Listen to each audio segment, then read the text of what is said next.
Welcome to the Slop Temple. We pray this video helps. You begin by preparing the source file.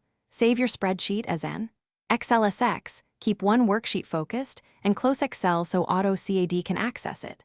Once done, open the drawing you'll add the table to and note the full file path. This prevents broken links later. Make sure layers and scales are set for table placement. Now choose the Insert tab in Autocad and get ready to create a live link instead of pasting static data. This ensures future updates flow through. Next, open the Data Link Manager and create a new data link pointing to your saved XLSX file. Browse to it and pick the worksheet or a specific cell range. You're doing this so Autocad references live cells rather than a static snapshot. Make sure to mark the first row as header if it contains labels, and choose formatting. Keep text styles compatible with your drawing. Once configured, insert the link table. If you need spacing or rotation, adjust in the Properties panel before finalizing.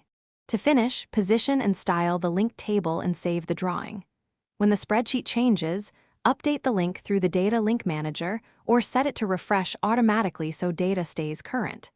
If updating fails, check the file path, ensure Excel isn't open with an exclusive lock, and confirm the sheet name and range haven't changed.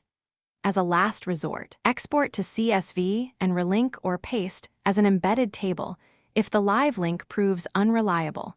This trades live up. Thanks for watching. Consider subscribing if we helped you.